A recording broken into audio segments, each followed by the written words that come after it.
Hello everybody, welcome back to the channel, and it's time to do a special coverage of High Guard. It is now an episode 2 update, and we're just going to cover some basic information. I am at the 50-hour mark, and as anybody on my channel knows, when I hit the 50-hour mark, I do a quick coverage of the game, a quick discussion right at the beginning about what it is, how it plays, and possibly some recommendations on how to improve your gameplay. First and foremost, High Guard is a newer game, and it has a very negative reputation right now. I don't think it's because the game's actually bad. I think it's because it's a trend in today's market here in 2024 forward, 2026 being the day that I'm at, that everybody hates on anything that is new. If it's new, it's crap automatically. You don't even play it, don't even give it a chance. It's just automatically defined as garbage. And that's really unfair. I feel that this trend needs to stop. I think streamers need to learn to shut up and stop saying these things. They are being far too aggressive with judging a game in the first 30 seconds of play instead of actually playing it for a recommended set amount of time, 50 hours or more. And saying, okay, after 50 hours, after 25 hours, after 100 hours, I have a good grasp of how good or bad the game actually is. Instead, it's in the first 30 seconds, oh, did the sponsor pay me? They did? The game's good. It's really terrible how they treat viewers today. They lie to your faces. I'm not going to do that. I'm going to be brutally honest, just like Peanut and a couple of other heroes that I have. They are brutally honest. They don't care what the rules are. They're going to tell you exactly how they feel. And I love that about them. Hey, welcome in there, Galaxy. Doing all right. Doing a recording. We're doing the Judgment of High Guard. Yes. So anyways, as I was saying, I think the game is actually really good. It has a lot of potential. It's just got minor bugs that irritate the players in the most nuanced ways. For example, hitboxes. Hitboxes in this game need some serious adjustment. At times, you feel like you should have hit the target and you'll completely miss, even though you was dead center in the middle of their chest. Or you'll lead correctly and it'll still miss. Or you'll think, oh, I missed that shot because you pulled the trigger and they're already gone, but you'll still hit them and down them. And it's very confusing. You're like, wait, I should have missed that. I don't understand what's happening here. It's a lot of confusion in the game itself based on hitboxes alone. Next up, the topic number 2 that I'd like to bring up is damage ratios. Damage ratios in this game have some complications too. Some guns don't do enough damage, some guns do too much damage.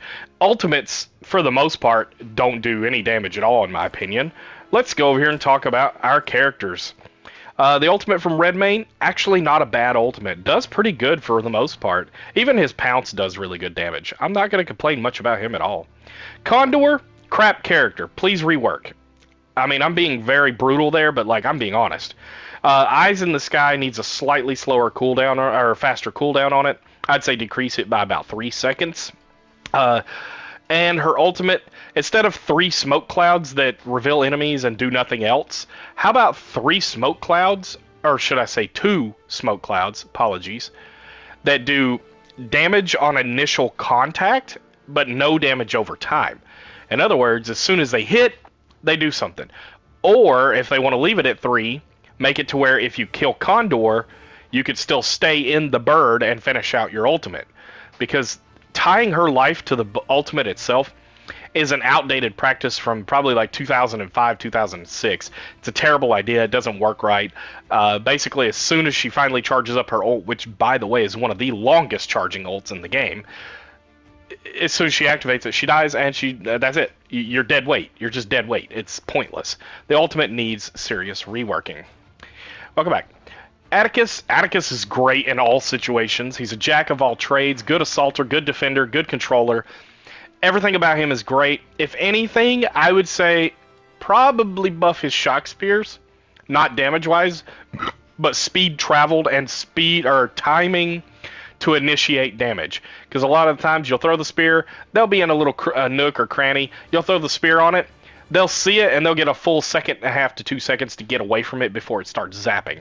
I feel like that kind of defeats the purpose of him having only 2 or 3 to throw at a time, and they have a cooldown timer on them to throw them. So, I feel like you kind of you're like, you're saying no, this is red, no, it's salmon, no, it's pink. It's all pretty much the same thing. You need to kind of readjust that and make it to where the nanosecond it touches surface, it starts shocking. Another thing you could do on the opposite end of that spectrum is, let's say I throw the spear and I nail somebody dead center or in their leg or something, it sticks to them and starts zapping them, and they have to look down at it or look up at it and either melee it or shoot it or something in order to get it off of them, or they have to hold a button to pull it out. That way it becomes an annoying distractor. They need to do something with that. Other than that, he's perfectly fine. I really wouldn't change much. Kai's great the way he is. Leave him alone. Mara's pretty good. If anything, I'd say give her a little bit more HP, but that'd be about it. Una's good the way she is. Just her ultimate needs to throw the little grenade spirits. She needs to throw them more often, because there's a lot of times where you're in the middle of a fight and you'll be like, oh my god, if it would just throw a bomb, I could win this fight. And it'll just sit there and stare at the enemies for like 25 minutes going, what's up? I'm supposed to do something, but I'm not going to. It's just like terrible. Scarlet, her abilities are neat, but I feel like Whirling Blade shouldn't be her ultimate. I think it should be 3 daggers, killing refreshes 1 time, but not more than that. And maybe do away with the sandstorm thing, because it's terrible. Like, if I'm going to turn invisible and try to be sneaky, then I should at least be silent where they can't hear my footsteps. Like, what's the whole point of getting increased speed, turning invisible, and being able to, like, run away and stealth if you don't stealth? It just doesn't make any sense to me. So, if they're going to keep that ability, I would say, hey, make it to where when she turns invisible, she goes all the way down to, like, 20% sound output on her feet. So that way you could still hear it, but you have to tell everybody, shut up, I'm trying to listen for her, You have to, like, go quiet and actually listen really hard, as opposed to the, like, I'm going to do an imitation of it real quick. She'll turn invisible and you'll hear running all around you. And it's like, Jesus, dude. I thought this was a stealth ability. Why is this so loud? Slade's pretty good the way he is, but Firestorm ultimate, I think that when you activate this ultimate, it should initiate damage the nanosecond you click the button on the entire circle. That way, if someone's in it, they instantly take damage and they start freaking out just a little bit. Then the Firestorm fireballs dropping down can be dodged after the fact. I don't like that on more occasions than 6,425, I've activated this ultimate and got 0 damage off of it. Literally watched them just dance around in it and dodge all the fireballs. Literally. I'm not exaggerating there, viewer. I'm being 100% serious and honest with you. They danced around in it and dodged the fireballs. Terrible. That's terrible for an ultimate. Ekon, honestly, Ekon's pretty good the way he is. If anything, maybe nerf his wolf spirit a little bit. Like, either slow it down or give it a longer cooldown. I don't know, something. Other than that, leave him alone. Weapons.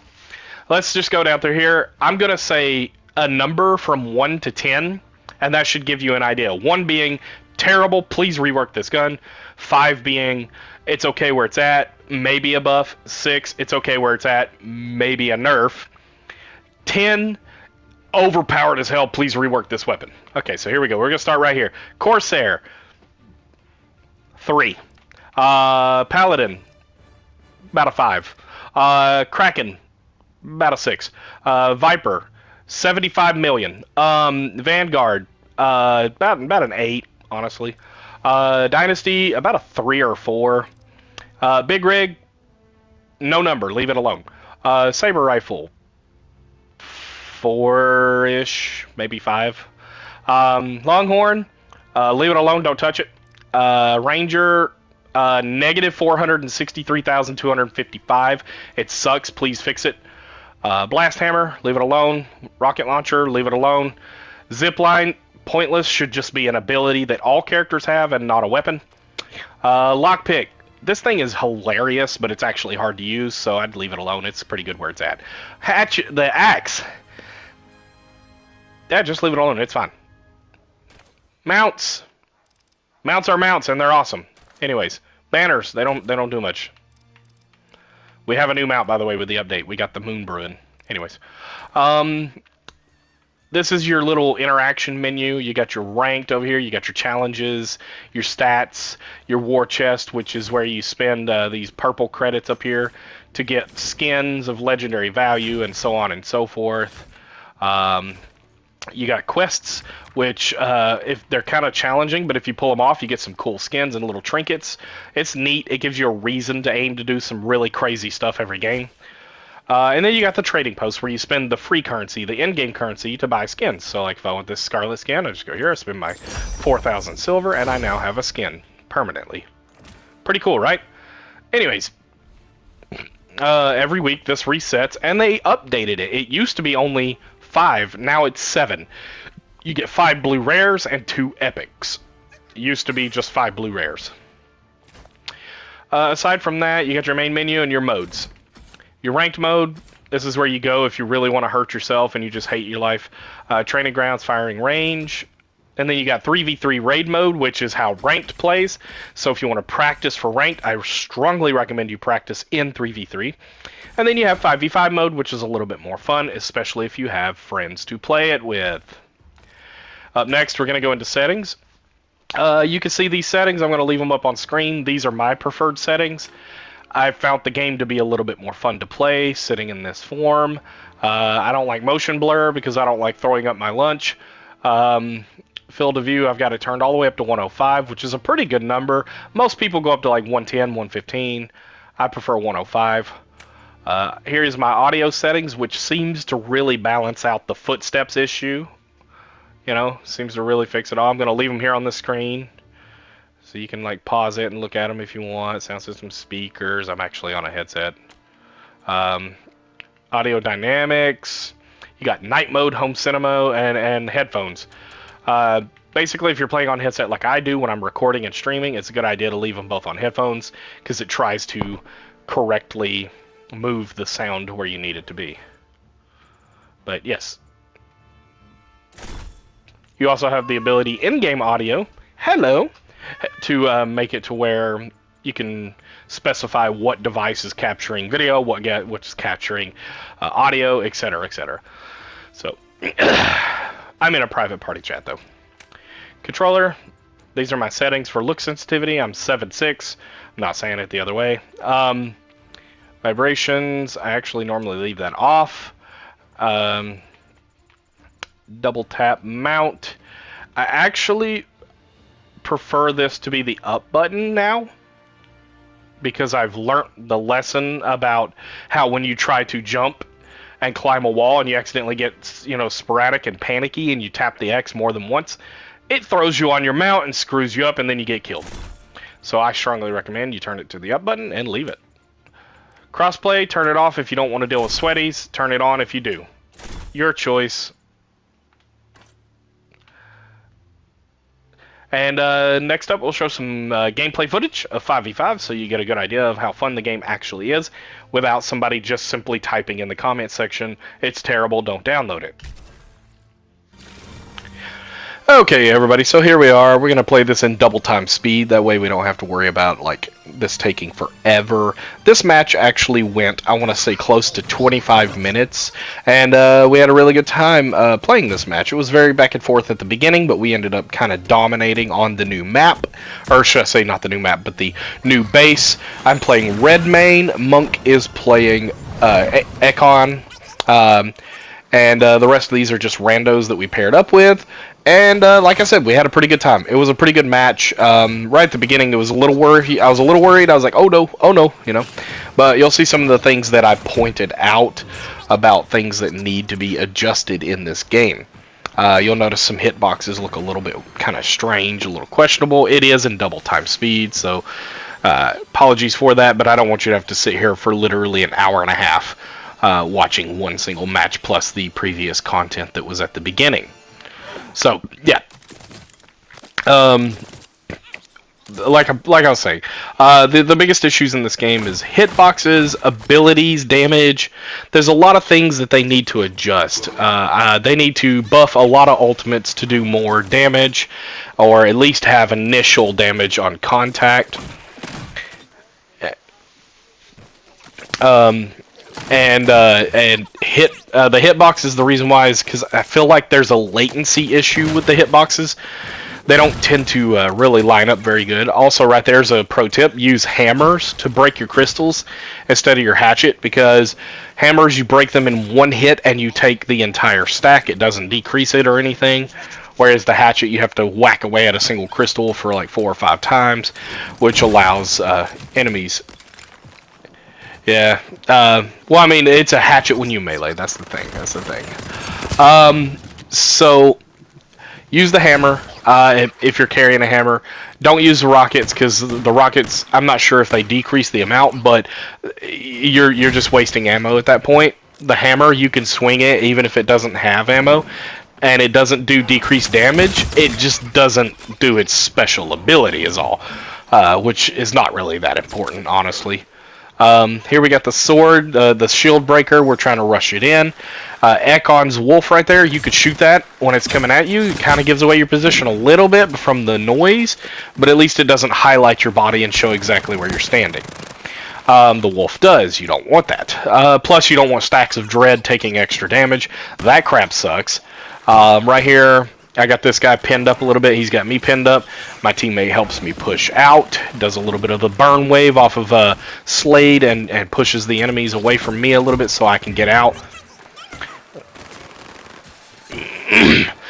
The ultimate for Slade still does not actually, like, it does the damage, but they could, I've done it and I've had people do it to me. You could just jump around inside the circle and basically take no damage. This right here, try to respawn your teammates, players. It's important. It either makes or breaks plays. Breaks plays is not respawning your teammates. Makes plays is respawning them. You would not believe how many fights I've been in that I should have lost, but we won because the team kept, reviving each other, and the enemy team just didn't. So that is a huge, maker or breaker, because reviving your teammates, especially if you can get them under some good cover, like you can move around while you're reviving. You just gotta kind of like do the claw technique. Is a little frustrating, I know, but it's better than just simply going, oh well, my teammate's down, I'll just focus on doing a 2v3 and now a 1v3 and now I'm dead.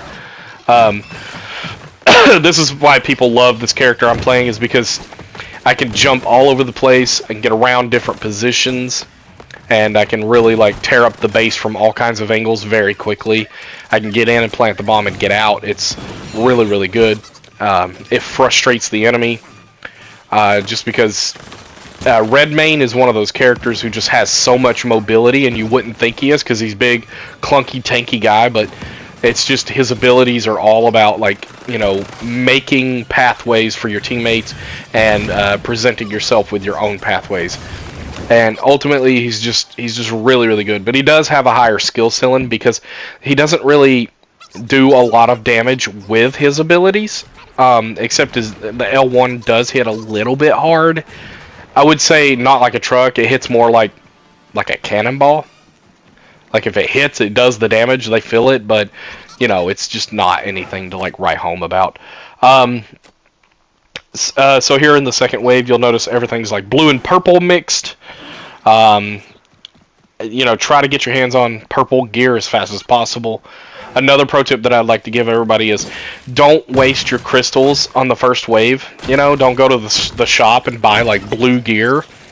Just grab a blue helmet if you haven't already found one, and be happy with the blue gear that you have found laying around. You don't need like 12 of them in your inventory either.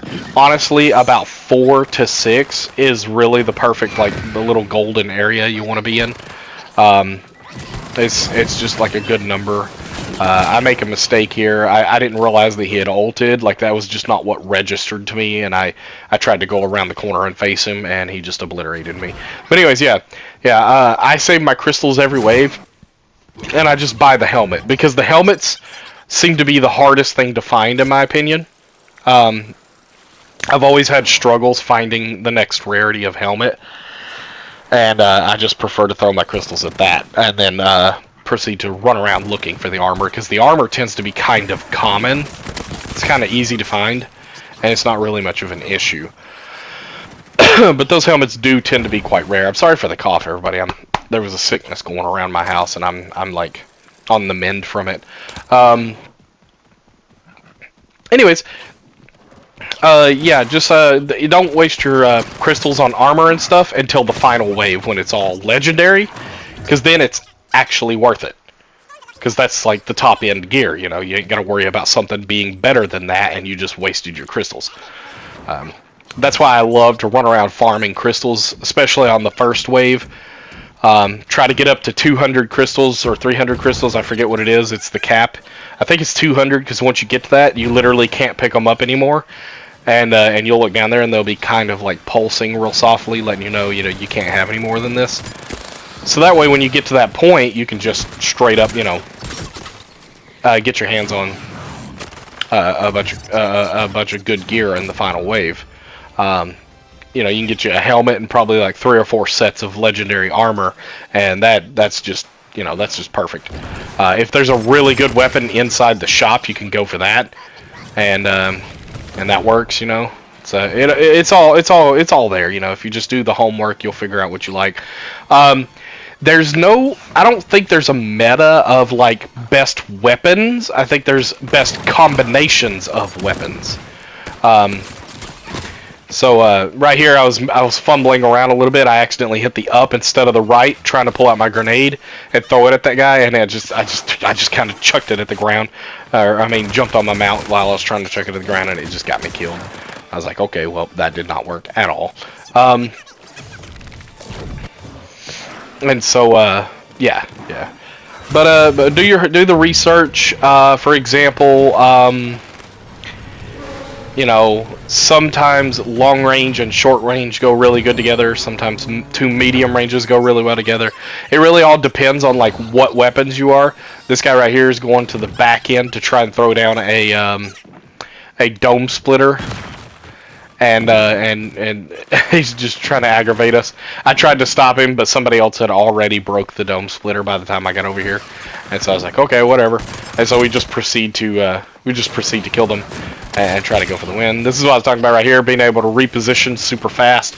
I did the leap, I got over behind him, and I just, obliterated the poor player. Just like, all they knew is I came flying at them. They thought, oh, what a dummy, and they, thought they caught me off guard, but I absolutely tortured them there. This got me killed. This is what I was talking about, high skill ceiling. I accidentally screwed up. I got in here, I was trying to get the doors to shut so I could reload and let my shield charge, and the door wouldn't close, and that whole thing got me killed. That whole bad positioning just got me killed. That was completely my fault. And that's why I say Red Mane has a bit of a skill ceiling to him, is because if you even make the tiniest little error, you literally just expose yourself to being obliterated. It's not a pleasant experience. But right here, we really show them what's what, and we push them down to, I think, 5 health, and then we finish them off. So basically, just learn your characters, learn to play them all, because there's not a lot on the roster right now, and everybody tends to like a lot of the same characters. And so you run into a complication of, oh, I've been playing this character nonstop, and as soon as you get in a lobby, someone else grabs them, and you're like, well, crap, I don't have any practice with anyone else. It's important to know about 4 different characters really well. That way you have a very solid chance of being able to play a character. This is another situation. Collect those ultimate charges. Those come in handy. You can go into your inventory directly and activate them, or you could just click the 2 triggers when you don't have your ult fully charged up, and your character will automatically pop them to fully charge up. Right here is a good example of how to play and how not to play at the same time. Like, we're doing really well at first, but we're too afraid to go out, and we stay in here, and they slowly but surely pinch in. They eventually start coming in, and they just keep flanking us. Once we killed that first kill or 2, once we had scored that first kill or 2, we should have gotten out of there and just pushed our way out, and we could have easily just won right there. But you know, sometimes your mentality takes over, and you don't fight, you flight, and you just get killed. Um, but this is the game in an entirety of a nutshell. I probably annoyed you just constantly sitting here talking like this, but I was trying to keep the attention span up. I was trying to keep the drive to want to watch up. Um, and so this was a mistake on my behalf. I tried to go in and like duck in behind the guy that was coming in on the right hand side, and then those two that were sitting over there in the middle, they just immediately spotted me and completely eliminated me. But anyways, this is the game in its entirety in a nutshell.